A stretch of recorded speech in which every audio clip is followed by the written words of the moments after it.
Hello everyone, this is dietitian Gyanada. लहानपणी ABCD ब्लॅकबोर्डवर शिकलो होतो आणि आता त्याची रिव्हिजन ही अशी होतीये.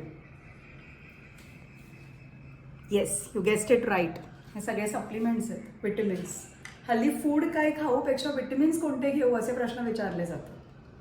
सध्या मिळणाऱ्या सगळ्या गोष्टी या ॲडल्ट्रेटेड आहेत, म्हणजे भेसळयुक्त आहेत. त्यामुळे त्यातनं न्यूट्रिएंट्स मिळणार कसे असे प्रश्न ज्यांना पडतात त्यांना केमिकली या गोष्टी सिंथेटिकली बनवल्या गेलेल्या खाताना हे सेफ आहे का असा प्रश्न पडत नाही का? बाजारात मिळणारी फळं आणि पालेभाज्या किंवा दूध ह्याचा दर्जा खालावला असं तुम्हाला वाटत असेल तर डायरेक्ट शेतकरी टू विक्री असं कोणतं तरी ठिकाण तुमच्या जवळपासचं शोधून बघू शकता.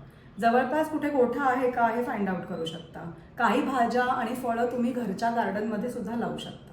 इनफॅक्ट FSSAIने काही टिप्स, काही रूल्स आणि काही टेस्ट सांगितल्या आहेत. म्हणजे ग्रोसरी घेताना तुम्ही त्या टेस्ट करून तुमची वस्तू ही क्वालिटी वाईज चांगली आहे ना हे पडताळून सुद्धा घेऊ शकता. तुमच्या ब्लड टेस्टमध्ये जेव्हा काही डेफिशियन्सीज दिसतात, म्हणजे calcium, iron, vitamin B12, vitamin D3, तेव्हा तुमचे डॉक्टर तुम्हाला मल्टीविटॅमिन्स किंवा पर्टिक्युलर विटॅमिन हे प्रिस्क्राईब करतात. अशा वेळेला त्या विटॅमिनची स्ट्रेंथ म्हणजे डोसेज किंवा ते घेण्याचं ड्युरेशन हे दोन्ही तिथे मेन्शन्ड असतं.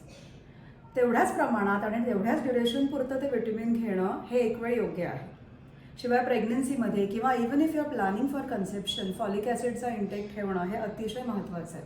म्हणजे स्पायनल कॉर्ड डिफेक्ट्स न्यूबॉर्नमध्ये होऊ नये म्हणून हे विटॅमिन फार गरजेचं आहे.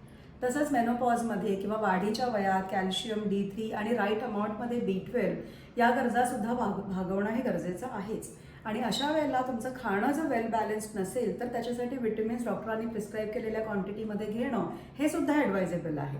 But over the counter medical शॉपमधनं घेऊन किंवा बाहेरनं इम्पोर्ट करून विटॅमिन्स मागवणं आणि त्याचा अननेसेसरी इंटेक करणं can be really fatal.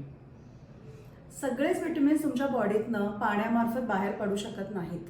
ADEK vitamins are fat soluble vitamins आणि त्याचा ओव्हरडोस म्हणजे त्याचा over intake may lead to hypervitaminosis म्हणजे toxicity due to over intake of vitamins which is dangerous for your liver and for other internal organs also.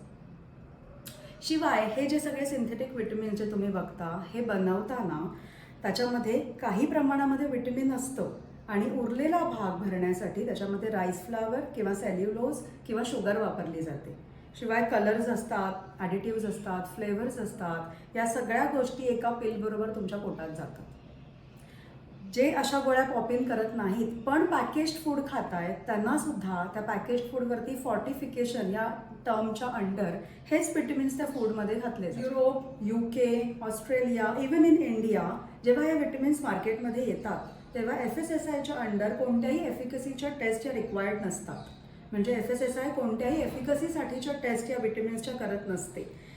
लहान मुलांच्या विटॅमिन्सच्या सुद्धा अशा taste होत नाहीत. त्यामुळे या विटॅमिन्स ओव्हर द काउंटर घेणं किती सेफ आहे याचा विचार करा. स्किनसाठी, केसांसाठी खूप टायर्डनेस, फटीग आहे म्हणून अननेसेसरी बरेचदा आपण ओव्हर यूज किंवा मिसयूज विटॅमिन्सचा करतो. ॲज अ डायटिशियन मला तुम्हाला हेच सांगायचं आहे की तुमचं डाएट जर वेल बॅलन्स्ड असेल, लोकल असेल तर तुम्हाला या डेफिशियन्सीज होणंच कठीण आहे. कारण हे सगळे विटॅमिन्स आणि मिनरल्स आपल्याला इतक्या स्मॉल अमाऊंट्समध्ये लागतात जे बॅलन्स डाएटमधनं नक्की फुलफिल होतात. आणि तरीही ओव्हर स्ट्रेसमुळे किंवा काही एलिमेंट्समुळे डेफिशियन्सीज होत असतील तर आहारात सुधार करून ती कमतरता पूर्ण करण्याचा प्रयत्न करा. बी अवेअर, अननेसेसरी आणि over usage of vitamins is definitely harmful. Thank you.